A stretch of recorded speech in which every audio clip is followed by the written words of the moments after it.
Nok en øvelse i Vinterhest 2024, og i dag skal vi gjøre noe vi aldri har gjort, nemlig å ta en elbil med tilhenger ut på Rudskogen for å teste.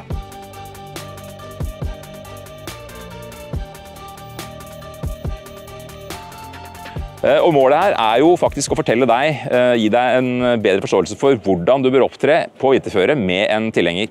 Og det har du heller aldri gjort, instruktør Hans Martin Hallberg? Nei, det er første gangen, så jeg er litt spent på den testen. Og bak her så har vi en tilhenger med totalvekt på 1000 kilo. Den veier 250 kilo utgangspunktet og har fått 500 på seg med ganske interessant tyngdepunkt. Tror du den blir for høy, eller tror du den går greit å få med seg gjennom sving? Tyngdepunktet er høyt, utvilsomt, så vi får den gjennom svingen. Så blir det interessant å se hvilken effekt det gir på de øvelsene vi skal gjennomføre. Og vi skal jo se på grensene for når det slipper. Finne ut hva som er en grei hastighet i langsvingen her ute på Rudskogen. Vi skal ikke gjøre bare det, vi skal kjøre bare oss to. Og i tillegg skal vi ha med oss 3 voksne i baksetet, og til slutt hekte på tilhengeren for å finne ut hvordan dette går. Så følg med. Da tar vi en første test. Jeg tror vi satser på 40 først, kanskje. Legger vi oss sånn litt ut i midten her. Det er jo varierende feste her også. Sitter greit nok, så kommer vi ut i slushen her, og da begynner det å understyre litt grann. Og understyring, det er jo mindre svingrespons enn rattutslag skulle tilsi. Og det igjen antyder jo at farten er litt for høy. Og så har vi det motsatte, nemlig overstyring, og det er jo mer svingrespons enn ditt rattutslag skulle tilsi. Som jeg opplever det ute på veien, det er vel egentlig at ESP-en den kobler inn tidligere når du har en overstyring. For at altså systemene merker når mitt rattutslag ikke er riktig i forhold til bilens posisjon. 55-56 inn. Og da understyrer det veldig. Systemene gjør det de kan. Full gass, og systemene hjelper meg. Jeg merker jo at det starter med å understyre, og så overstyrer det. Jeg ser jo at systemene er på hele tiden her og hjelper meg. Da har instruktør Hans Martin og jeg vært ute på banen og kjent på bare oss to. Nå fyller vi opp bilen med 5 voksne.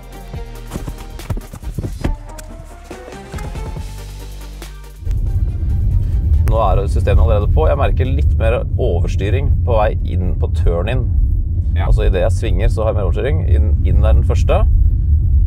Og så går jeg inn i den høyre svingen. Og da får jeg mer overstyreren.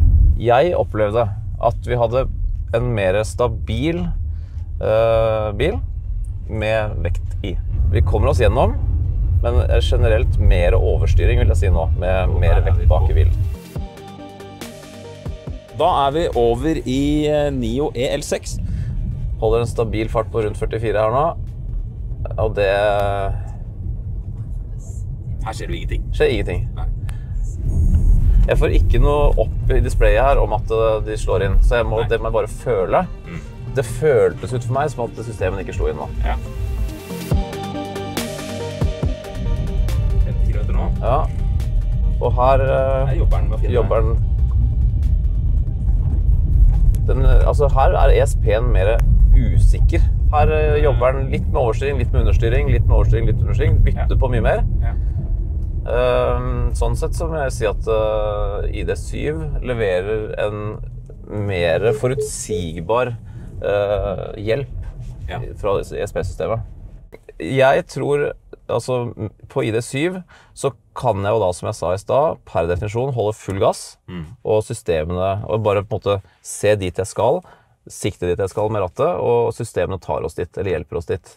Med denne så er det ikke sånn. Nei. Når svingen klyper der borte, så har ikke jeg guts nok til å holde den gassen stabilt i bånd, sånn som jeg gjorde, altså, som jeg sa i sted, med ID7 kunne jeg bare gi gass, og systemene hjelper. Det kan jeg ikke her. For her opplevde jeg med lavere fart også i sted, at her må jeg gå av, for at den understyrer for mye. Den treffer på en måte ikke det sporet jeg ønsker meg. Så etter en liten innledende test med 9L6, så fyller vi opp baksetet med 3 voksne. Nå starter jeg svingen. Og så får vi high side med en gang, overstyring. Så går den over til understyring, og så får vi vektforflytning sideveis, og så er det overstyring og understyring litt om hverandre. Her er det ikke som i Passaten at jeg tør å egentlig bare holde full gass. Her må jeg justere litt av og på. Jeg likte jo det også at den tillot meg, jo mer jeg åpner rattet, jo mer overstyring får jeg. Altså, og når jeg sier at jeg åpner rattet, så betyr det at jo mer jeg retter opp, jo mer flytter den egentlig driften til bakhjula. Sammenlignet med ID7 så savner jeg så vil jeg si at denne mer uforutsigbar. Jeg synes det lettere og bedre med ID7 som har et forutsigbart system. Da kjører vi altså med 5 voksne i bilen, og en tilhenger som veier ca. 750 kilo, med de 500 kiloene på toppen, og ganske høyt tyngdepunkt. Så nå tror jeg vi skal starte litt roligere. Det gjør vi. Så vi legger oss rundt 40. Det som er ekstremt viktig, nå kommer hengeren allerede. Kommer der. Og nå kommer den, da ligger den ute hele tiden. Hele tiden, og der hentet han seg inn. Jeg synes vi fikk mer rumpa ut da. Ikke mye, men litt med denne bilen enn det vi opplevde i sted. Og så er det jo ekstremt viktig når man kjører med tilhenger å ha øynene ofte i speilene. Og da vil jeg si sidespeilene spesielt viktig. Det er jo i sidespeilene du vil se om hengeren kommer. Legger oss på litt over 40 nå, 45. Nå kommer hengeren til å komme ganske... Der kommer den.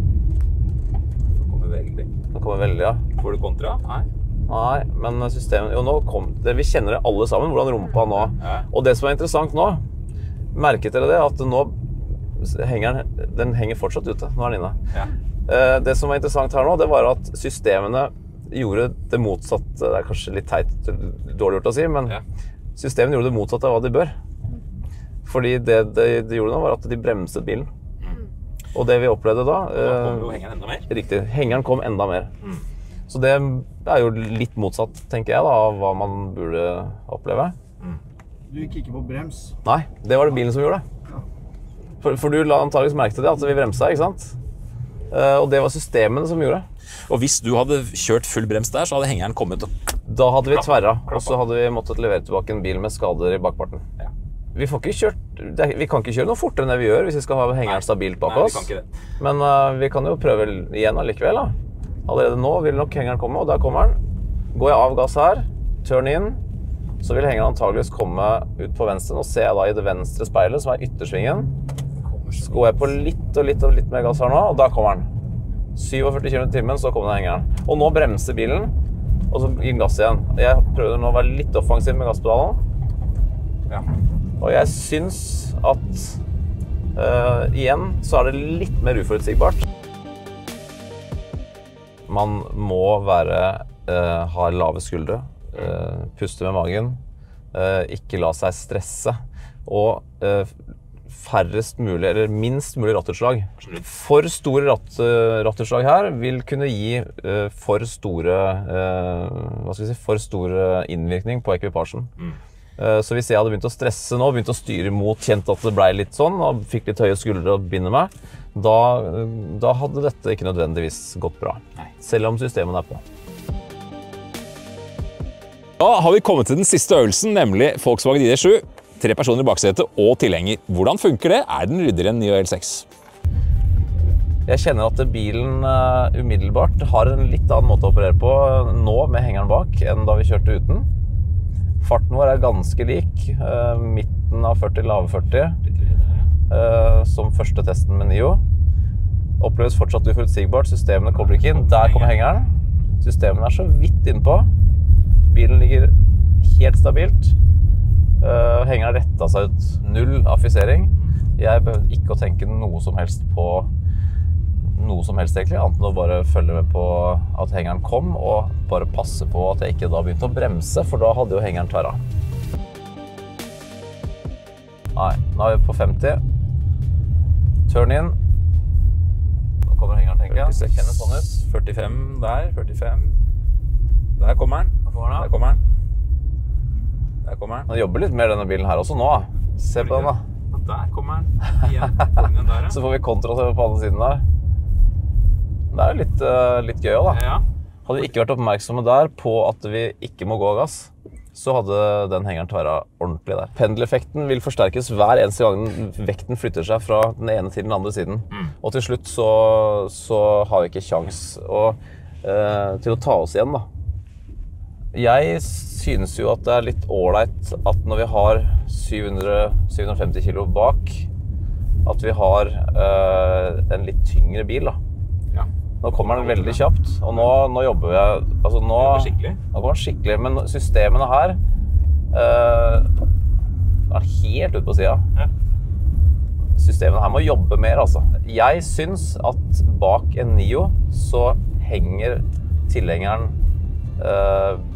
bedre. Altså den kommer mer her da.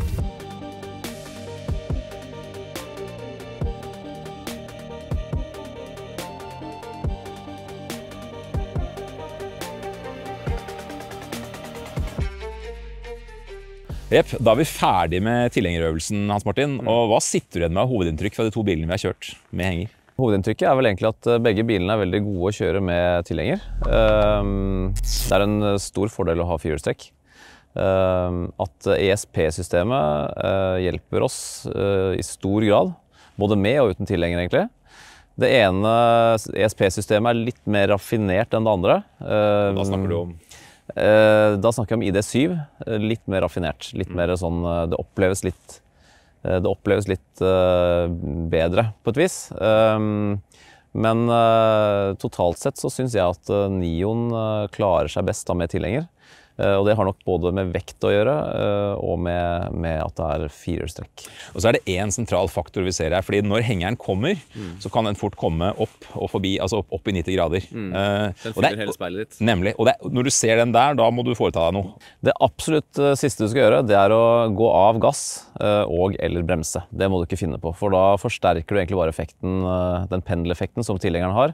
Så hvis du har 70 grader på tilhengeren og den fyller litt av speilet, så vil den fylle etter hvert hele speilet og foreta skade på både bil, motgående om det finnes, men også din egen bil. Så det siste du skal gjøre, det er å bremse. Det første du skal gjøre, det er å forholde deg rolig, løfte blikket, se dit du skal, utføre færrest mulig operasjoner, både med ratt og pedaler egentlig, smidige bevegelser, men først og fremst kanskje gi et lite gasspådrag, for å oppheve den pendeleffekten. Så klart, med de forutsetningene vi hadde nå, så nå var jo også poenget å egentlig fremprovosere og få vist frem det som kan skje på landeveien. På generelt grunnlag så er jo fartstilpassning helt avgjørende. Sørge for å ha lav nok fart, og det er umulig for meg å si hva som er riktig fart, for jeg kjenner ikke til hvilken kurve du er i og hvor fort du kjører og så videre, men du må kjøre til forholdene. Sko tilhengeren, eller sette på de samme dekkene på tilhengeren fortrinnsvis som på bilen, så det er lik friksjon, både foran og bak, for å kalle det det. Men når det kommer til fart, så det vi opplevde var jo at det var et slags skjæringspunkt på 55 km i timen kanskje, eller kanskje nærmere 50 også. Der var det trygt. Med en gang vi begynte å bevege oss over 50, inn mot 55, da begynte hengeren egentlig å vandre bak oss. Men husk også på det at når du kjører med tilhenger, så er det enda viktigere enn vanlig å bruke speilene, bruke de enda mer aktivt, for å se hvor du har tilhengeren til enhver tid da. Tilhengere er en ting, men vi har kjørt bilene både med Hans Martin i førersetet og meg ved siden av, og dessuten med 3 voksne i baksetet. Var det noe spesielt du la merke til av forskjeller mellom bilene på bare oss 2 og 5? Ja, det var det. Jeg opplever at det er vesentlig bedre når vi fyller bilen med vekt. Når bilen veier mer, så sitter den bedre på veien. Den får på en måte et bedre avtrykk. Og det oppleves som at man blir mer overlegen tilhengeren da, når det kommer til vekt og feste. Så det er vanskeligere for tilhengeren å dra med seg bilen hvis tilhengeren begynner å pendle. Så vi kan fastslå at det å faktisk fylle opp bilen litt, det er greit, men du bør samtidig være forberedt på at bilen endrer oppførsel fra de matpakketurene du måtte ha hatt i løpet av uka, til det som skjer når du skal ta med deg familien og oppakning på vinterferietur. Utvilsomt, og på akkurat samme måte som at en tilhenger vil endre oppførsel dersom den fylles med vekt. Lurt tips. Vi har nok en gang gjort en helt ny test som i hvert fall ikke vi har sett noe annet sted før. Takk for at du ser på. Husk å abonnere på kanalen vår, og hvis du har spørsmål til det vi har holdt på med her, så legg igjen det i kommentarfeltet, og så håper vi ser deg snart igjen.